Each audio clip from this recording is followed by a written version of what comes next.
I say double now this part to Neymar. অবশেষে জাতীয় দল থেকে অবসরের আনুষ্ঠানিক ঘোষণা দিয়েছে ব্রাজিলের সুপারস্টার নেইমার জুনিয়র। বিশ্বকাপ জিততে পারেননি, ব্যালন ডিওরও হাতে ওঠেনি, তবুও ব্রাজিলের জার্সিতে এমন কিছু পরিসংখ্যান রেখে গেছেন যা তাকে আধুনিক ফুটবলের অন্যতম প্রভাবশালী ফুটবলার হিসেবে আলাদা পরিচয় দেয়। Neymar still.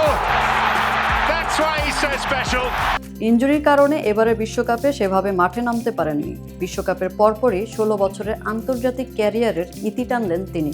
নেইমারের ক্যারিয়ারের সবচেয়ে বড় বাধা ছিল ইনজুরি, তাই মেসি কিংবা রোনালদোর তুলনায় তিনি অনেক কম ম্যাচ খেলেছেন, কিন্তু পারফরম্যান্সের দিক থেকে কখনোই পিছিয়ে ছিলেন না। ব্রাজিলের হয়ে 129 ম্যাচে নেইমারের গোল 80টি, অ্যাসিস্ট 59টি। তুলনায় লিওনেল মেসি 207 ম্যাচ করেছেন 125 গোল ও 65 অ্যাসিস্ট, আর ক্রিস্টিয়ানো রোনালদো 231 ম্যাচে করেছেন 143 গোল ও 46 অ্যাসিস্ট।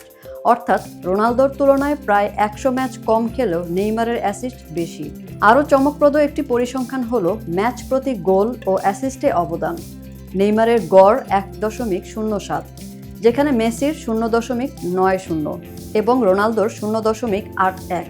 অর্থাৎ ব্রাজিলের হয়ে প্রায় প্রতি ম্যাচেই অন্তত একটি গোলে সরাসরি অবদান রেখেছেন নেইমার।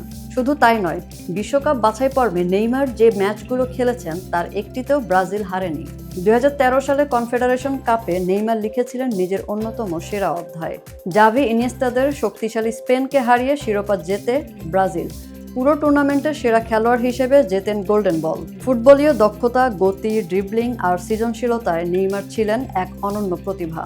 কিন্তু ইনজুরি, বিতর্ক এবং দুর্ভাগ্য তাকে হয়তো কিংবদন্তিদের কাতারে পুরোপুরি পৌঁছাতে দেয়নি। বিশ্বকাপ শেষ 16তে নরওয়ের বিপক্ষে হারের পর নেইমার বলেছিলেন, এখান থেকে শুরু হয়েছিল, এখানেই শেষ হলো। সেই কথার পরই আসে অবসরের আনুষ্ঠানিক ঘোষণা। বিশ্বকাপ ট্রফি হয়তো তার ক্যারিয়ারে যোগ হয়নি, কিন্তু পরিসংখ্যান, পারফরম্যান্স এবং ব্রাজিলের জার্সিতে রেখে যাওয়া প্রভাব প্রমাণ করে মেসি রোনালদোর যুগেও একজন নেইমার ছিলেন। তিনি ছিলেন নিজের আলোয় উজ্জ্বল।